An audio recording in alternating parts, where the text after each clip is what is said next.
चलिए, तो आप सभी कल का पढ़ के आए होंगे। क्या पढ़ाया था मैंने कल?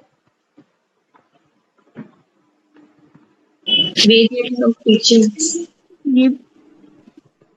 Method of teaching. Variant of teaching. Method of teaching पढ़ाया था मैंने आप लोग को। शिक्षक क्या के क्या प्रकार। मेथड होते हैं? Pedagogy. Pedagogy, Andragogy. और हाइडागोगी। Pedagogy.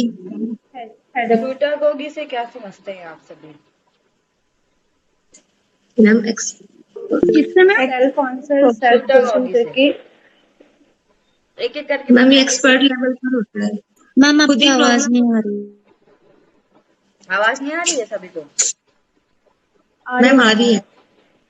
हाँ, तो आवाज एक साथ नहीं है तो बताइएगा, ठीक है? बताइए क्या होती है प्यूटागोगी, कोई एक बताएंगे। मैम ये एक्सपर्ट लेवल पर होता है। इसमें सिर्फ टीचर एनकरेज करता है आपको, स्टूडेंट खुद ही अपनी प्रॉब्लम्स का सॉल्यूशन ढूंढते हैं खुद।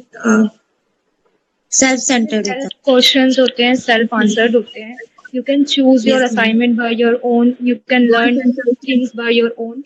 एंड इसमें आपको पूरी चॉइस होती है कि आप किस चीज पे अपने आप को सक्षम करना चाहते हैं, क्या पढ़ना चाहते हैं। अच्छा, वेरी गुड। अब मुझे बताएंगे कि एंड्रागोगी क्या होती है? For adults. Learner. Ma'am basically ये एडल्ट्स के लिए होती है, जो कि इंडिपेंडेंट पढ़ना चाहते हैं, सेल्फ मोटिवेटेड होते हैं और अपने आप से ही प्रेरित होते हैं, जो और सेल्फ लर्निंग में ज्यादा फोकस करते हैं, सेल्फ सेंटर्ड होते हैं। बेसिकली उन्हें सिखाने की जरूरत नहीं है, उनको एक राह चाहिए होती है, देन लेकिन वो उनको सिर्फ गाइडेंस चाहिए रहती है मैम, जो कि एक गाइडेंस एक करके टीचर बोले। जब प्रोवाइड कोई करते बोल हैं। रहे हैं तो बीच में नहीं बोलना है, ठीक है? एक व्यक्ति बोलेगा तो दूसरा बीच बीच में नहीं बोलेगा। जिसका नाम लिया जाए या फिर जो बोल रहा है तभी बोलेंगे, ठीक है? चलिए बताइए, जो एक कोई भी बता रहे थे। दीपिका जी। मैम इसमें एंडागोगी में सेल्फ लर्निंग होता है, ये बेसिकली एडल्ट के लिए होता है और इसमें लर्नर जो होता है वो खुद से ही, उसको सिर्फ मोटिवेशन चाहिए होता है, वो खुद से ही चीजें सीखने का प्रयास करता है, सेल्फ मोटिवेट होता है और मतलब खुद से ही वो चीजें करता है। इन शॉर्ट पेडागोगी ये मतलब सेल्फ क्या लर्नर है। होता है सुषमा जी? मैम ये चाइल्ड के लिए होता है। हाँ। इंस्ट्रक्टर सेंटर होता है मैम। ये जो स्टूडेंट है वो टीचर पर डिपेंड होता है हर चीज के लिए। ओके, और मैम उसको टीचर जो मोटिवेट करता है हर काम के लिए। ठीक है। तो ये इंस्ट्रक्टर सेंटर्ड होती है या लर्नर सेंटर्ड होती है पेडागोगी? मैम इंस्ट्रक्टर सेंटर होता है। Very good. चलिए मुझे बताइए, इंडॉक्ट्रिनेशन मतलब क्या होता है? सलोनी जी, सलोनी सोमानी जी, इंडॉक्ट्रिनेशन मतलब क्या होता है?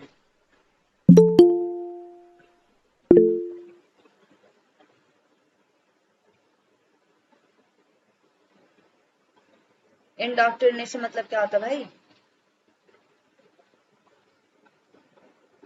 नहीं पता? जिसको पता है हैंड रेज करिए जल्दी से। Raise your hand. बताइए Ritika. Step by step direction दिया जाता है टास्क के मैम लिए। नजरिया, इंटरप्रिटेशन का मतलब नजरिया, सेट ऑफ बिलीफ। ठीक है, वेरी गुड। सारिका जी आप मुझे बताइए, कंडीशनिंग मतलब क्या होता है? मैडम व्यवहार में परिवर्तन कर देने को बोलते हैं कंडीशनिंग। एग्जाम्पल पूछती हूँ एक एक करके। एग्जाम्पल बताइए सलोनी इसका। कंडीशनिंग में आप व्यवहार में परिवर्तन कैसे करेंगे? बताइए। मैम इसका एग्जाम्पल बच्चों को टाई पहनना आपने बताया था कि बच्चे आप टाई बताइए, वो तो रेगुलर। मैंने बताया था ना। आप क्या समझते हो उससे? आपका क्या एग्जाम्पल है? ये तो मुझे समझ में जो है मैंने आपको बताया। आप क्या समझते हो वो बताओ मुझे। बताओ।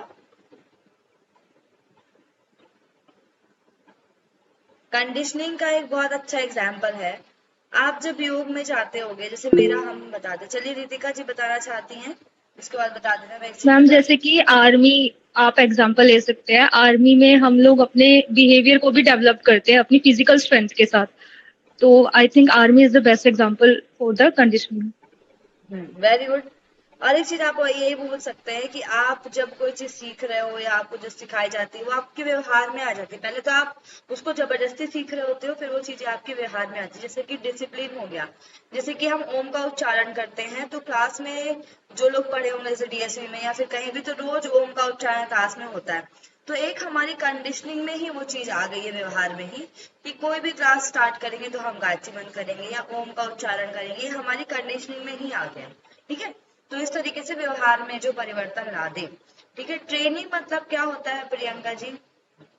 ट्रेनिंग एंड टीचिंग में डिफरेंस बताइए, प्रियंका पाटीदार। जी मैम। बताइए। मैम, जो ट्रेनिंग रहती है उसमें मतलब स्टूडेंट को अपन मतलब उसकी गुणवत्ता को परखते हैं, जिसमें एबिलिटी डेवलप होती है उसमें।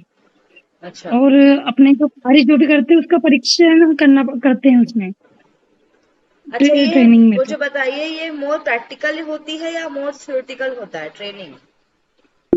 मैम दोनों होता है, प्रैक्टिकल भी होता है और थ्योरिकल भी होता है। मेनली क्या होता है ट्रेनिंग में? मेन प्रैक्टिकल होता है मैम। अच्छा ओके, ठीक है। संगीता मुझे बताइए, काउंसलिंग क्या होती है? तो मैम, काउंसलिंग में पहले जो काउंसलर होता है वो लर्नर्स या फिर जो भी कोई है उसकी बातों को पहले सुनता है वो, फिर उसको वो एम्पावर करता है, उसके सारे प्रॉब्लम्स का सॉल्यूशन मतलब वो हर टाइम में करता है। मतलब जब भी उसकी जरूरत होगी तो काउंसलर जो है वो जो लर्नर है या फिर स्टूडेंट है उसका हेल्प करता है। और टीचिंग में ऐसा नहीं होता। टीचिंग में जो टीचर है वो हर टाइम हमारे साथ नहीं रह सकता, वो सिर्फ डायरेक्शन देगा और एक टाइम पे वो हमें सिर्फ डायरेक्शन देने का काम करता है, नॉलेज देने का काम करता है। ठीक है,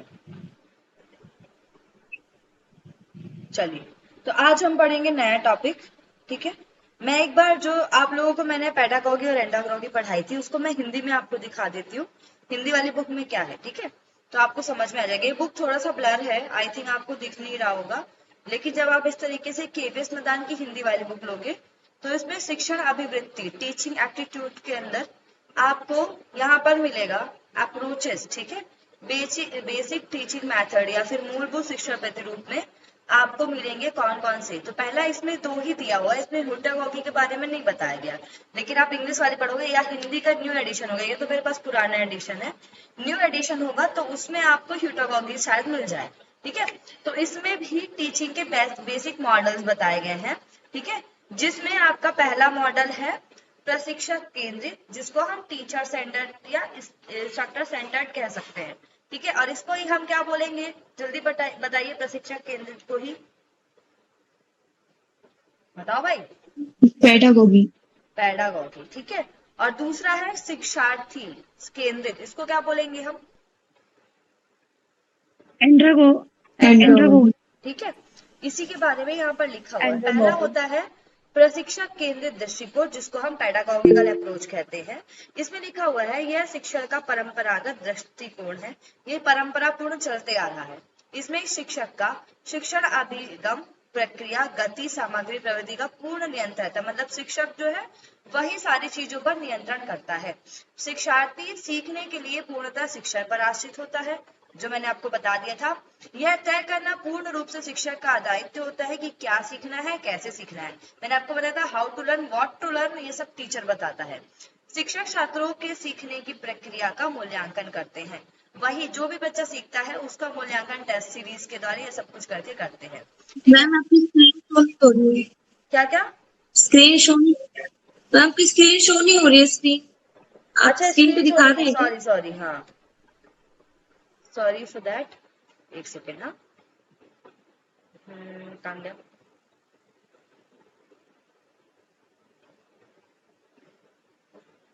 बताए नहीं भाई, बाकी लोग इतना भी नहीं डरना है। ठीक है, मैं से कि बताओ ही मत। ये देखो मैम आपने बोला ना ब्लर आ रहा है, इसलिए मैंने पता नहीं बता रही। चलो दिख रहा है अभी? हेलो, यस मैम, दिख रहा है मैम, दिख रहा है। देखिए इसमें बेसिक टीचिंग मॉडल्स में मूलभूत शिक्षक प्रतिरूप लिखा है। इसमें केवल 2 दिया है, ठीक है। इंग्लिश की बुक में 3 दिए हैं, पेडागॉगी, एंड्रागॉगी और क्यूटागॉगी। इसमें प्रशिक्षक केंद्रित मतलब कि आपका पेडागॉगी और शिक्षार्थी केंद्रित मतलब कि एंड्रागॉगिकल बताया गया है। इसमें देखिए ये पेडागॉगिकल अप्रोच है जो मैंने आपको बताया, पूरा टीचर ही करता सब कुछ कंट्रोल, क्या सीखना है कैसे सीखना है ये भी टीचर बताता है, और छात्रों के सीखने की प्रक्रिया का मूल्यांकन भी टीचर ही करते हैं, ठीक है। इस दृष्टिकोण को हम आंग्ल भाषा में, आंग्ल मतलब इंग्लिश में इसको पेडागॉगी भी कहते हैं, या फिर इसे शिक्षण का विज्ञान कहा, मतलब जिसका अर्थ होता है शिक्षण का विज्ञान, जहाँ पर टीचर ही सब कुछ होता है, ठीक है। इसमें टीचर इवोल्यूशन करता है, टीचर आपसे टेस्ट लेगा, फिर टीचर बताएगा कि हाँ भाई कितना बच्चा, कौन सा बच्चा कितने नंबर पा रहा है तो कैसा है पढ़ने में, ठीक है। एंडागॉगिकल अप्रोच में शिक्षार्थी अधिकतर आत्मनिर्देशित सेल्फ डायरेक्टेड होता है और स्वयं उत्तरदायी माना जाता है, जो करेगा खुद के लिए करेगा, ठीक है। शिक्षार्थी का हेतु केवल ज्ञान प्राप्त करने तक सीमित नहीं है बल्कि उसकी विवेचना में भी है।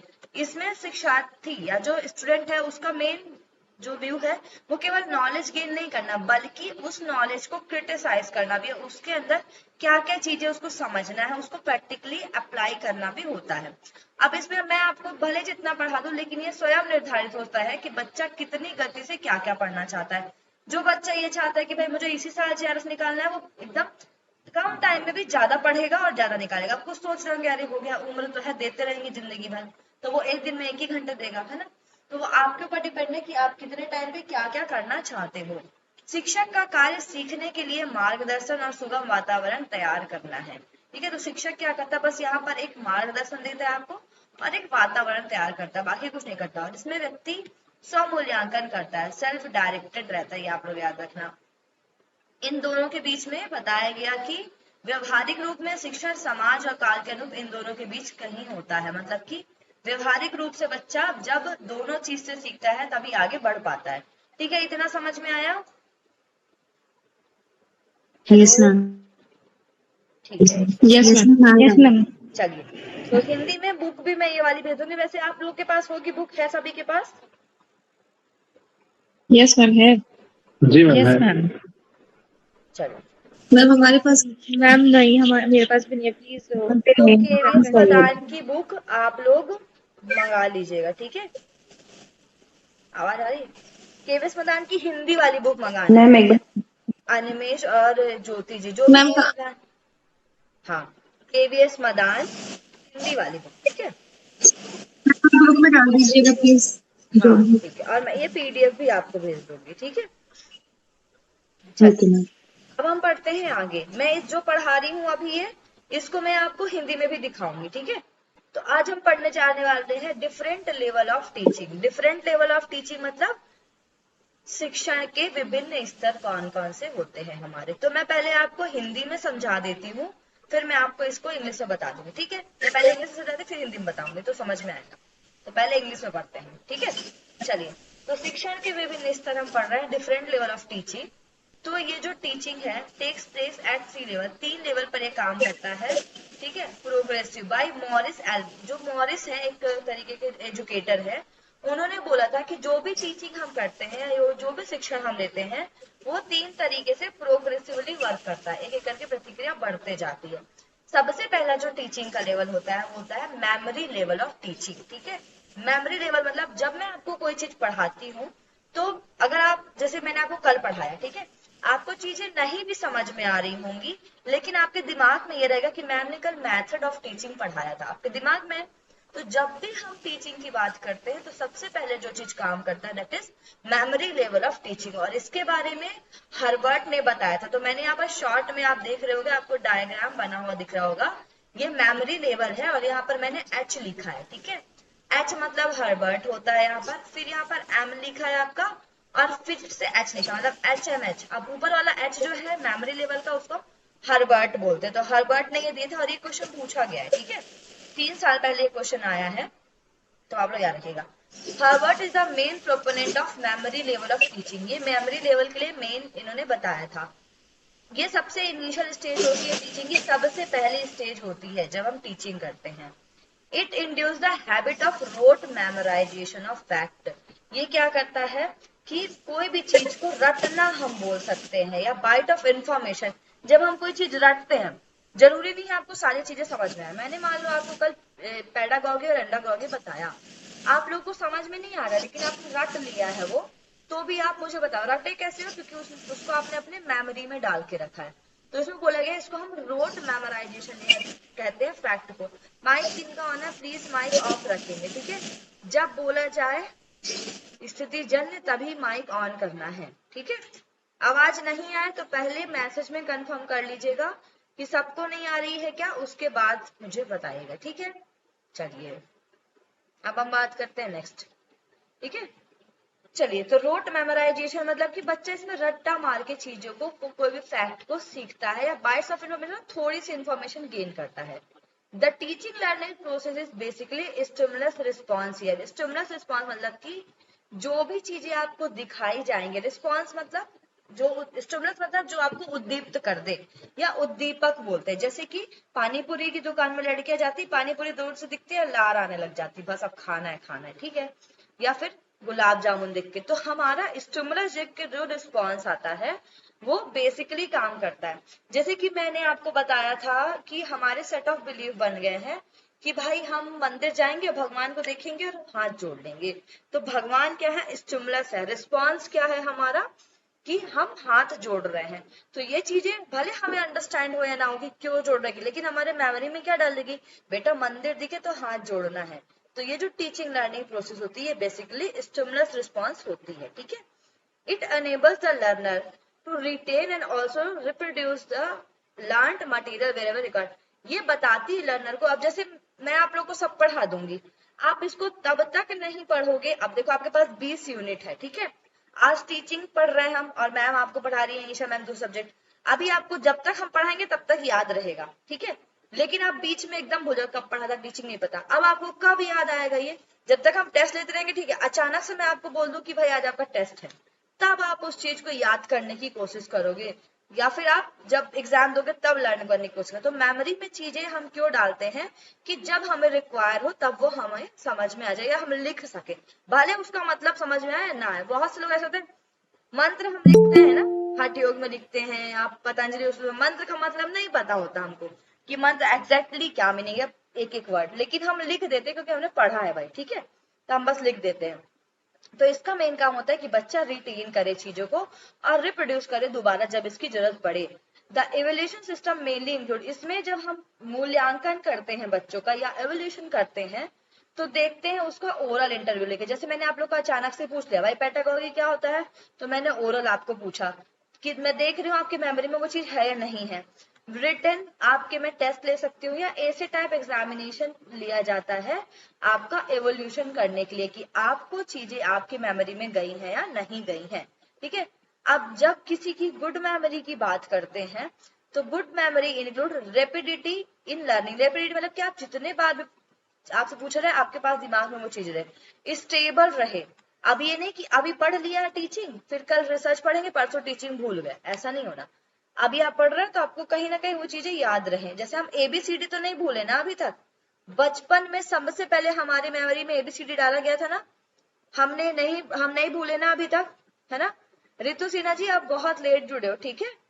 तो मैंने मैसेज भी छोड़ा है एक बार, वहां पर देख लीजिएगा सभी लोग। 9:15 इज लास्ट टाइम, क्योंकि मुझे बैक आना पड़ता है और मैं नहीं चाहती कोई भी स्टूडेंट छूट जाए ना हमसे, इसलिए बैक आके जोड़ना पड़ता है और मैं टॉपिक से इधर उधर डाइवर्ट हो जाती हूँ, ठीक है। चलिए तो हमने देखा होगा हमने बचपन में क्या पढ़ा है, ABCD आप लोगों ने पढ़ी होगी ना बचपन में, वो आप भूल गए क्या? आप लोग नहीं भूले ना, क्योंकि वो हमारी मेमोरी में एकदम स्टेबल है, ठीक है। तो इसका मेन काम होता है कि चीजें स्टेबल रहे। Rapidity in recalling and ability to bring only desirable. अब ये नहीं कि सब कुछ पढ़े तो सब याद आए। जैसे कि आपसे एक क्वेश्चन पूछा गया, योग हम BSc करते हैं, BSc योग में करते हैं, MSc भी योग में करते हैं। तो पतंजलि जो है BSc में ही पढ़ाया जाता है और MSc में ही पढ़ाया जाता है, ठीक है। अब मान लो BSc में आपको योग की परिभाषाएं 15-20 बताई गई, ठीक है। अब आपको MSc में क्वेश्चन पूछा गया कि भाई योग की 2 परिभाषा बताकर और योग की पतंजलि योग सूत्र में चर्चा करिए, या फिर आपको बस इतना क्वेश्चन पूछ लिया योग का पतंजलि योग सूत्र में चर्चा करिए। अब आपको तो लगता है भाई आता तो सब है, सब लिख देते हैं एक साथ। तो इसका मतलब ये नहीं होता कि सब आता तो पेज भर दे। जो चीज रिक्वायर्ड है हमारे कॉन्शियस लेवल में, जितनी चीजें डिजायरेबल है उनको ही सब कॉन्शियस से कॉन्शियस मिलाकर लिखना मेमोरी लेवल का काम होता है। समझ में आया? आया नहीं आया? एक बार फिर से Yes, ma'am. बताइए। देखो अब हम हिंदी पढ़ेंगे, ठीक है। जो मेमोरी लेवल है इसके मुख्य प्रस्तावक जो है वो हर्बर्ट है, ये आप लोग याद कर लीजिएगा, ठीक है। यह शिक्षण अधिगम प्रक्रिया का प्रारंभिक चरण है। जब भी हम टीचिंग लर्निंग प्रोसेस करते हैं उसका पहला इनिशियल स्टेज होता है मेमोरी लेवल। ये क्या होता है? कंठस्थ। मैं बोलती हूँ ना कि इतना याद कर लो, इतना बोल लो कि एकदम गले मरे। आपसे कोई पूछे तो आपको याद रहे। मैं आपसे पूछूं पतंजलि की डेफिनेशन क्या है योग में, बताओ क्या डेफिनेशन है? योग की डेफिनेशन क्या है पतंजलि में? योगा योगा चित्तवृत्ति दिमाग में आ जाता है, ठीक है। चित्तवतन। अब मैं आपसे पूछूं कठोपनिषद में क्या डेफिनेशन है? नहीं याद रहता, नहीं, क्योंकि हम इतना पढ़ते नहीं है। कठोपनिषद बाद में पढ़ा जाएगा। भगवत गीता में 2/48 में कौन सी डेफिनेशन है? योगस्य कुरुकर्माणि संगम त्यक्त्वा धनंजय सिद्धि सिद्धि समो भूत्वा समत्वम योग उच्यते। क्यों याद है? क्योंकि हम 3 डेफिनेशन पे ज्यादा फोकस करते हैं। पहली एक तो पतंजलि वाली, दूसरी 2/48, 2/50, 6/23 नहीं याद होगी बहुत लोगों को, ठीक है, क्योंकि हम इतना फोकस नहीं करते। तो मेमोरी का मेन काम होता है कि बच्चों को चीजें कंठस्थ से याद हो जाएं, ठीक है, रोट मेमोराइजेशन जिसको हम बोलते हैं, और अभ्यास करने के लिए प्रेरित करें। शिक्षण अभिगम प्रक्रिया मूलतः उद्दीपन प्रतिक्रिया मानी जाती है, स्टिमुलस रिस्पॉन्स मानी जाती है, क्योंकि जो चीज याद दिला दी गई वो नहीं भूलेगी। अगर आपके सामने वो चीज आ रही है तो आप उसके प्रति रिस्पॉन्स करोगे। मान लो कोई व्यक्ति गया, जैसे अभी बहुत बारिश का मौसम चल रहा है, ठीक है, तो बहुत लोग पहाड़ आते हैं। हम लोग तो रहते ही हैं पहाड़ में, तब आदत पड़ गई है। बहुत लोग पहाड़ आते, बारिश देखते हैं एकदम, और जैसे मान लो कोई लोग फंस गए होंगे बाढ़ में या लैंडस्लाइड में, ठीक है, तो जैसे कभी वो दोबारा पहाड़ में आएंगे ना तो उनको वो चीज याद है, भाई मैं तो एक बार लैंडस्लाइड में फंस गया था। तो स्टिमुलस देखते ही रिस्पॉन्स आ जाता है। तो मेमोरी में का काम क्या होता है? स्टिमुलस को देखते ही रिस्पॉन्स आ जाए। क्वेश्चन इतना पढ़ लो कि क्वेश्चन को देखते ही आंसर तुरंत आ जाए, ये होता है मेमोरी का लेवल, ठीक है। इसमें सीखने की तीव्रता, प्रतिधारण की स्थिरता मतलब स्टेबिलिटी, वांछनीय तत्वों को फिर से अभियोग, वांछनीय मतलब जो चीजें डिजायरेबल हैं, जो आपको रखनी। अब जो भी चीज हम पढ़ते हैं, हमारे ब्रेन के बहुत से हिस्से हैं, ठीक है। आप साइकोलॉजी में पढ़ोगे, कॉन्शियस माइंड होता है, सबकॉन्शियस माइंड होता है, अनकॉन्शियस माइंड होता है और सुपर कॉन्शियस माइंड होता है, ठीक है। मतलब कि चेतन, अवचेतन, अचेतन और सुपराचेतन, ठीक है। तो चेतन मतलब जब हम जागृत रहते हैं, सारी चीजें हमारे दिमाग में तुरंत आ जाए। तो मेमोरी मतलब क्या होता है? हम जब चीजों को रटते जाते हैं तो वो चीजें आपके सब कॉन्शियस में जाती है, धीरे धीरे धीरे धीरे धीरे धीरे आपके कॉन्शियस में नहीं जाएंगे, क्योंकि आपको 20 चैप्टर पढ़ने हैं भाई, तो तुरंत तो सब कुछ तुरंत नहीं आ जाएगा। तो सारी चीजें जा रही हैं जा रही हैं जा रही हैं। अचानक से जब मैं आपको बोलूं कि भाई क्या होता है मेमोरी के 3 लेवल, तो आपको क्या करना पड़ता है? सब कॉन्शियस से कॉन्शियस में लाना पड़ता है, ठीक है। तो ये चीजें अगर आपकी आ जाएं तो इसका मतलब आपकी मेमोरी अच्छी है, आपका मेमोरी का स्तर अच्छा है। जैसे बहुत से बच्चे तुरंत क्वेश्चन देखते हैं और चूंकि सब कॉन्शियस में चीजें तो तुरंत आ जाता है, लेकिन कुछ लोगों को तो सब कॉन्शियस में जाने में ही टाइम लग जाता है, आता ही नहीं है। तो कॉन्शियस में लाने में उनको बहुत सोचना, अरे अच्छा क्या था आंसर। कभी ऐसा पल आता है कि सब कुछ समझ में आ रहा है, एक पॉइंट भूल गए। जैसे कि हम वो लिखते हैं, षटकर्म लिखते हैं ना, उसके टाइप लिखते हैं, तो हृदय दंत ऐसे अलग अलग लिखते हैं ना, अचानक से भूल जाएंगे क्या था। कुछ लोग वस्ती भूल जाते कितने प्रकार की होती। क्यों? क्योंकि हमारे सब कॉन्शियस से कॉन्शियस में आने में उसको टाइम लगता है। इधर समझ में आया? अब देखो इस स्तर का मूल्यांकन प्रणाली मतलब इसमें हम जो इवोल्यूशन करते हैं वो ओरल या मौखिक करते हैं, रिटर्न करते हैं और निबंध प्रश्नों को करते हैं। टीचर देखता है कि बच्चों को चीजें याद है कि नहीं है, इसलिए मौखिक टेस्ट लेता है, लिखित लेता है और निबंध प्रश्नों को लेता है। समझ में आया? हेलो, ठीक है। अब हम पढ़ते हैं दूसरा ULT, understanding level of teaching, जिसको मॉरिसन ने दिया था। M for Morrison. मॉरिसन इसके मेन प्रोपोनेंट है। It is a memory plus insight. इसमें केवल मेमोरी पे ध्यान नहीं दिया जाता, इनसाइट मतलब आप कोई भी चीज याद करते हो, मान लो आप भूल जाते हैं। अगर आप कोई चीज रट रहे हो तो कभी ऐसी चांसेस है कि आप उसको भूल जाओ, लेकिन आपने कोई चीज अंडरस्टैंड की है। जैसे कि खाना बनाना आप जब सीखते हो, आप चाय बनाना सीखते हो, किसी ने आपको बोल दिया कि देख चाय से बनती है, इसके बाद ये बनता है, इसके बाद ये बनता है, तो आपने रटा, आप भूल जाओगे। लेकिन आपने बनाकर जब चाय देखी होगी तो वो आपको लास्ट तक याद आएगी कि कैसी बनती चाय, है ना। अंडरस्टैंडिंग लेवल में हम मेमोरी के साथ इनसाइट पे भी ध्यान देते हैं, क्योंकि हम इसमें फैक्ट को समझने की कोशिश करते हैं। इसका मतलब होता है कि अगर हम कोई भी सब्जेक्ट कर रहे हैं तो उसमें हमारी मास्टरी हो जाए। अब जैसे मैंने आपको बताया बहुत बार कि मुझे जब मैंने जेआरएफ की प्रिपरेशन की थी तो मैंने पूरे 20 की 20 यूनिट पढ़ी थी, ठीक है। अब वो 20 की 20 यूनिट मुझे याद होगी, लेकिन उनमें से भी कुछ ऐसी यूनिट है जैसे एनाटॉमी हो गया, योगा थेरेपी हो गया, वो मेरे को उसमें मेरी मास्टरी है क्योंकि मैंने उनको समझा है, रटा नहीं है। लेकिन कुछ ऐसी चीजें होंगी जिसको मैंने रटा होगा, ठीक है। तो जैसे डाइट वाला कुछ चैप्टर है, मुझे बहुत रटना पड़ जाता है, ठीक है। कार्बोहाइड्रेट, प्रोटीन अच्छा लगता है पर रटना पड़ जाता है। तो वो चीजें में मैंने अंडरस्टैंडिंग नहीं की कि भाई क्यों ऐसा हो रहा है, क्यों इसका हो रहा है, तो वो चीजें मुझे थोड़ा भूल जाती हैं। तो अंडरस्टैंडिंग मतलब होता है ऐसी चीज जिसमें आपकी मास्टरी हो जाए, आप दोबारा आपको देखने की जरूरत ना पड़े, या थोड़ा सा देख लो समझ। जैसे मैं एनाटॉमी पढ़ाती हूँ, मैं थोड़ा सा देखती हूँ फिर मुझे आ जाता है कि हाँ चलो ये होगा, लेकिन टीचिंग के लिए मुझे थोड़ा सा देखना पड़ता है, फिर भी मैं तुरंत तुरंत देख के ही आप लोग को पढ़ाती हूँ, 1 घंटे पहले से नहीं प्रिपेयर करती, ठीक है। तो योगा नेक्स्ट आता है, it makes people understand the generalisation principle of health. इसमें व्यक्ति को अंडरस्टैंड कराया जाता है जनरलाइज। जनरलाइजेशन मतलब होता है सामान्यीकरण। तेज तो नहीं हो रहा है, मैं बहुत जल्दी जल्दी बोलती हूँ क्या? मुझे ऐसा लगता है जल्दी जल्दी परेशान हो जाते हैं बच्चे। बता देना हाँ फास्ट होगा तो ठीक है। लता शर्मा जी, आप पुरानी स्टूडेंट हैं, फिर आप क्यों नहीं मैसेज देखती हैं भाई? हाँ जल्दी आने को बोला गया ना क्लास में। मैम सॉरी, गेस्ट आए थे कुछ, अभी गए, सॉरी मैम। ठीक है, आई एम एक्सपेक्टिंग एवरीवन, ठीक है, जल्दी आइए प्लीज, और मैं ये रिक्वेस्ट कर रही हूँ, ठीक है। चलो इसमें हम क्या करते हैं अंडरस्टैंडिंग में, जनरलाइजेशन मतलब होता है सामान्यीकरण। व्यक्ति को बताया जाए कि ये चीजें क्यों है, कैसी है, सिद्धांत को बताया जाए, उस तथ्य को बताया जाए, व्यक्ति समझे उस तथ्य को। जैसे हम दर्शन पढ़ते हैं अलग अलग, आप लोग पढ़ोगे आगे, न्याय दर्शन हो गया, सांख्य दर्शन हो गया, तो उसमें 25 तत्व तो लिखे गए हैं। क्यों ऐसे उनका क्या कहते हैं, क्या बोलते हैं, एक के बाद एक जो विकासवाद है वो कैसे हुआ है, उस फैक्ट को हम समझे कैसे। कुछ लोग याद कर ले कि 25 तत्व तो होते हैं, कौन कौन से होते हैं, रट्टा मार लो, अच्छा ये होते हैं, महत्व होता है, पुरुष होता है, बुद्धि होता है, ये खत्म। लेकिन आप जब उसको समझ लेते हो तो वो चीजें आपको हमेशा याद रहती हैं। तो इसका मेन काम होता है कि व्यक्ति को जनरलाइजेशन सामान्यीकरण पता हो, प्रिंसिपल और फैक्ट पता हो। It provide more and more opportunity for the student to develop intellectual behaviour. इसमें व्यक्ति का इंटेलेक्चुअल बिहेवियर डेवलप होता है। जब हम कोई चीज समझ जाते हैं तो ज्यादा अच्छे से डेवलप कर पाते हैं, ठीक है। अब आता है, it provide an active role for both the people and the teacher for assimilation of fact. ये केवल स्टूडेंट के लिए नहीं बल्कि टीचर के लिए भी अच्छा होता है। जब स्टूडेंट समझता है तो वो टीचर से क्वेश्चन करता है, जब टीचर को नहीं आता, अब बहुत सी चीजें ऐसी होंगी जो मुझे नहीं आती होंगी, अब क्योंकि आगे आगे और चीजें आती है, आप मुझसे ज्यादा पढ़े होगे शायद, या आपने पहले का भी कोई चीज पढ़ी होगी तो आपको ज्यादा आ रहा होगा, आप मुझे बताओगे, तो मेरा क्या होता है, मैं समझती हूँ और जो चीज रिक्वायर्ड नहीं है उसको हटाने की कोशिश करती हूँ, एसिमिलेशन करने की कोशिश करती हूँ।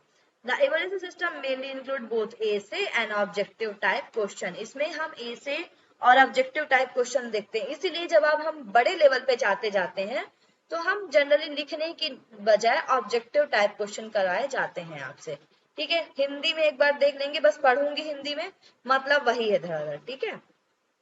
अंडरस्टैंडिंग लेवल मॉरिसन ने दिया है, इसमें बताया तथ्यों को केवल याद रखना नहीं बल्कि उसको समझना भी है, मेमोरी प्लस इंसाइट बोला जाता है। अगर आपको ये स्टेटमेंट दे दिया गया, memory plus insight is defined in which level of teaching learning process, तो आप क्या लिखोगे, अंडरस्टैंडिंग लेवल में मेमोरी प्लस इंसाइट के बारे में बताया गया है, ठीक है। इसमें क्या बताया गया, उद्देश्य विषयों में दक्षता प्राप्त करने की, व्यक्ति आप जो भी विषय पढ़े उसमें दक्षता प्राप्त करे एवं सामान्यीकरण की क्षमता को विकसित करे। सामान्यीकरण का अर्थ होता क्या है, अवधारणाओं, सिद्धांत, संकल्पना, परिभाषा आदि को समझने का विकास। सामान्यीकरण मतलब कि जो भी चीजें हैं उसके हर पर्सपेक्टिव को आप जानो, ठीक है, ये सामान्यीकरण। उदाहरण के लिए न्यूटन के सिद्धांत क्या है, क्यों बने, शिक्षण के सिद्धांत क्या है, क्यों बने, संविधान क्या होता है, क्यों बना है संविधान, ये सारी चीजें इसमें सामान्यीकरण में आती है। इसमें व्यक्ति के बौद्धिक विकास ज्यादा होता है, जो छात्र होता है उसका बौद्धिक विकास ज्यादा होता है। आप देखो जिस भी स्कूल में प्रैक्टिकल कराए जाते हैं बच्चों को, जैसे हम केमिस्ट्री और फिजिक्स पढ़ते थे या बायोलॉजी पढ़ते थे तो पहले बहुत कम प्रैक्टिकल, इतना नहीं कराया जाता था। अब बहुत प्रैक्टिस कराई जाती है, बच्चों को बताया जाता है कि भाई अब जैसे मैं आप लोग को बोन रटवा दूं कि यहाँ पर आपकी कौन सी बोन होती है, रेडियस होता है, अल्ना होता है, ह्यूमरस होता है, अलग अलग मैं बता दूं आपको, ठीक है, क्लेविकुलर बोन होती है, लेकिन जब मैं आपको दिखाऊंगी तब आपको ज्यादा समझ में आएगा। मैं आपको बोले डेल्टॉइड मसल होती कहाँ होती है, कैसे होती है, जब मैं आपको प्रैक्टिकल कोई डायग्राम दिखाऊंगी तब उसको अंडरस्टैंड कर पाओगे, ठीक है। तो इसमें बच्चे का बौद्धिक विकास किया जाता है। इसमें शिक्षक और शिष्य दोनों को आत्मसात कराया जाता है, ठीक है। और मूल्यांकन प्रणाली में मुख्य रूप से ऐसे का, शॉर्ट आंसर का और ऑब्जेक्टिव क्वेश्चन का इसमें उपयोग किया जाता है। समझ में आया? Yes ma'am. अब आता है Yes, नेक्स्ट ma'am. आपका रिफ्लेक्टिव लेवल, लास्ट लेवल है। तो इसमें जो पहला एच है वो है हर्बर्ट, एम फॉर मॉरिसन, और ये है आपके रिफ्लेक्टिव लेवल में हंट, ठीक है। तो हंट ने इसके बारे में बताया, और ये सबसे हाईएस्ट लेवल होता है टीचिंग का, कि आपने चीजों को दिमाग में भी रख लिया, आपने समझ भी लिया, लेकिन अब आप उसको बताओगे कैसे। जैसे कि मैंने पहले पढ़ा, चीजों को मैंने समझा कि पतंजलि क्या होता है, ठीक है, हट प्रदीपिका क्या होती है, तो मैंने अपने मेमोरी में डाला, पहले डालती गई। फिर क्या हुआ, मैंने अंडरस्टैंड किया कि भाई हठ योग में जो जो चीजें बताई गई हैं, षटकर्म, वो किस तरीके से मेरे शरीर में काम करती है, वस्ती कैसे काम करता है, जलनेति कैसे काम करता है। जब हम जलनेति करते हैं तो हमारी नेजोलैक्रिमल डक्ट पर इम्पैक्ट पड़ता है, जिसकी वजह से हमारी आंखों की रोशनी बढ़ती है, नाक में स्मेल आती है, अच्छी सेंसेशन। तो मैंने अंडरस्टैंड किया। अब मैं इसको रिफ्लेक्ट कैसे करूंगी, आपको पढ़ा के, है ना, क्योंकि जब मैं समझूंगी नहीं, मैं कैसे समझाऊंगी आपको। तो रिफ्लेक्ट लेवल सबसे हाईएस्ट लेवल होता है जहां पर व्यक्ति प्रॉब्लम सेंट्रिक अप्रोच को देखता है। It is a problem centric approach of teaching, कि व्यक्ति को कोई भी प्रॉब्लम हो उसको वो सॉल्व कर सके। The students are assumed to adopt some sort of research. इसमें हम डिजर्टेशन, आप देखो टीचर डिजर्टेशन या फिर प्रोजेक्ट करने को बोलते हैं बच्चों को, क्योंकि बच्चा इसमें कोई प्रॉब्लम आती है उसको सॉल्व करता है। रिसर्च अप्रोच दी जाती है कि जो तुमने किया उस पर रिसर्च करके देखो क्या इसका इम्पैक्ट पड़ता है, ठीक है। तो इसमें ये हो गया, रिसर्च अप्रोच अपनाई जाती है। Classroom environment is to be sufficiently open and independent. इसमें क्लासरूम एनवायरनमेंट एकदम ओपन रहता है, इंडिपेंडेंट रहता है, बच्चों को सारी चीजें दी जाती हैं, और लर्नर इसमें मोटिवेटेड और एक्टिव होता है काम करने के लिए। इसका मेन जो होता है एम वो ये होता है, लर्नर के पावर को डेवलप करना, कि वो अपनी सारी समस्याओं का समाधान कर सके through their reasoning, logic, imagination के थ्रू। अगर मैं आपको सारी चीजें रटा दूं, आपको कुछ इमेजिन न करो, मैं आपसे क्यों एग्जाम्पल पूछती हूँ। जैसे अभी आपने मुझे बताया कि मैम आपने कल बताया था टाई वाला एग्जाम्पल, तो वो मैंने बताया था, मेरा मेमोरी उधर पर काम आया। आपने क्या इमेजिनेशन किया, आपने क्या लॉजिक लगाया उस चीज को, आपने तो रट लिया कि मैम ने कंडीशनिंग पढ़ाया, चलो ठीक है, बिहेवियर पे इम्पैक्ट पड़ता, रट लेते हैं। अंडरस्टैंडिंग तब आएगी जब आप अपने रियल लाइफ के साथ हर चीज को एक्सपीरियंस करोगे। आपकी लाइफ में ऐसी कोई चीज नहीं है जिसका आप एग्जाम्पल नहीं दे सकते, हर चीजें कहीं ना कहीं से जुड़ी हुई है, ठीक है। उस चीज का इमेजिनेशन करना पड़ता है बस। अब जैसे मैंने आपको बताया भगवान को देखते घंटे, तो मैंने कभी क्यों आपको बताया, क्योंकि मैंने उसको रियलाइजेशन किया है, उसको समझा है, उसके पीछे के लॉजिक को जाना है। तो जब भी हम कोई चीज अंडरस्टैंड कर पाते तभी हम उसको रिफ्लेक्ट कर पाते हैं, इसमें हम सक्सेसफुली चीजों को बता पाते हैं, ठीक है। इसमें जो पीपल है, जो बच्चा होता है, पीपल मतलब यहाँ मीनिंग है स्टूडेंट से, occupies the primary place and the teacher assume the secondary place. इसमें टीचर का कोई हाथ नहीं होता, केवल टीचर चाहता है कि बच्चा खुद सीखे। जैसे पजल दे दिया गया, टीचर बोल दिया तुम खुद सॉल्व करो, या रिसर्च दे दिया गया खुद करो, तो इसमें टीचर का सेकेंडरी रोल होता है। जैसे कि अभी मैंने आपको 3 अप्रोच वो बताए थे, मॉडल्स बताए थे, उनमें से ऐसा कौन सा मॉडल था जिसमें टीचर का सेकेंडरी प्लेस है, बताओ बताओ भाई। ये टीचर बस डायरेक्शन देता है, जल्दी बताइए। 3 मॉडल पढ़ा है। एंड्रागॉगी फिर भी टीचर अपनी चीजें करता है, ठीक है। ह्यूटागॉगी में एकदम प्राइमरी प्लेस जो होता है स्टूडेंट का होता है, ठीक है। तो ह्यूटागॉगी एक्सपर्ट लेवल होता है। अब आता है, इसमें हम ऐसे टाइप क्वेश्चन का यूज करते हैं इवोल्यूशन के लिए। इसमें हम बच्चे का एटीट्यूड देखते हैं, उसके बिलीव ऑन एनवायरमेंट देखते हैं कि वो कितना चीजों को कैसे कैसे कर रहा है, कितना टाइम दे रहा है, ठीक है। देखिए कहाँ गया, रिफ्लेक्टिव लेवल हंट ने दिया है, यह उच्चतम स्तर होता है, ठीक है। इसमें दोनों होता है, ये प्रॉब्लम सेंट्रिक होता है, समस्याओं का समाधान। ये देखो इसको कैसे आप बोलोगे, प्रॉब्लम सेंट्रिक ये भी है, और ह्यूटागोगी में भी मैंने आपको बताया था कि प्रॉब्लम खुद सॉल्व करनी होती है, और ह्यूटागोगी बच्चा ओपन और इंडिपेंडेंट होता है। ठीक है, यह स्तर विचारशील स्तर की शक्ति को बढ़ाता है ताकि शिक्षार्थी है जो बच्चा है वो तर्क और कल्पना के द्वारा सारी समस्याओं का समाधान कर सके। इसमें छात्र समस्याओं के निवारण हेतु अनुसंधान भी कर सकते हैं, रिसर्च रिव्यू या रिसर्च की तरफ ज्यादा जाए। इसके लिए हम ऐसे टाइप क्वेश्चन देते हैं। आप जब यूपीएससी के एग्जाम देखोगे तो प्री में तो ऑब्जेक्टिव होते हैं, क्योंकि प्री में क्या था, हमारे पास 4 ऑप्शन है, एक को टिक करना है। वो कब देखा जाता है, जब आप अंडरस्टैंडिंग या मेमोरी देख रहे हो कि हाँ अच्छा इसको याद है। जैसे मैंने आपको बोल दिया कि भगवत गीता में योग की परिभाषा कौन से अध्याय में दी हुई है, प्रथम अध्याय, द्वितीय अध्याय, चतुर्थ या पंचम, कौन से अध्याय में है, कौन से अध्याय में है, दूसरे अध्याय में। ये मैंने आपको ऑब्जेक्टिव दिया क्योंकि आपने ये याद किया है, आपको आ गया। ठीक है, तो लेकिन जब हम ऐसे टाइप क्वेश्चन आपको देते हैं, मैं आपको बोल दी योग की 3 परिभाषाएं लिखो भगवत गीता से, तो आप जब उन 3 परिभाषाओं को लिखते हो तो उसकी व्याख्या भी करते हो, तब पता चलता है कि आपने कितना अंडरस्टैंड किया है और आप उसको कितना अपनी भाषा में लिख सकते हो। तो इसमें हम ऐसे टाइप क्वेश्चन देते हैं। यूपीएससी मेन एग्जाम में भी क्वेश्चन दिए जाते हैं ऐसे टाइप लिखने को, और सब लिखते हैं, ऐसा तो नहीं कोई नहीं लिखता होगा, लेकिन सबके लिखने का तरीका अलग होता है। हर व्यक्ति एग्जाम देता है, सब्जेक्टिव क्वेश्चन में किसी को 10 में 5 मिलते, किसी को 10 में 8 मिलते। क्यों? क्योंकि हर किसी का लिखने का तरीका अपना होता है, उसकी अंडरस्टैंडिंग अपनी होती है, अपना उसका रिफ्लेक्टिव लेवल होता है। ठीक है, इसमें बच्चे का एटीट्यूड देखा जाता है, उसके थॉट देखा जाता है, हर व्यक्ति के लिखने के तरीके से पता चल जाता है कि वो कैसा बच्चा है। उसका पार्टिसिपेशन देखते हैं कि भाई मैंने रिसर्च करवाई, अब वो बच्चा आ रहा है रोज की नहीं आ रहा है। ठीक है, समझ में आया? शिक्षण जो होता है वह पाठ्य चर्चा और पाठ्यक्रम के अनुसार होता है। जो भी चीजें हमें बताएगी उसके पाठ्य चर्चा मतलब होती है कैरिकुलम को इसमें व्यापक तौर पर लिया जाता है। कैरिकुलम मतलब एक्स्ट्रा जितनी चीजें आपकी लगती हैं टीचर और स्टूडेंट के अलावा, उसको हम बोलते हैं। औपचारिक मतलब फॉर्मल टीचिंग में पाठ्य चर्चा बहुत इंपॉर्टेंट। जब हम फॉर्मल टीचिंग की बात करते हैं तब हम इसमें कैरिकुलम की बात करते हैं।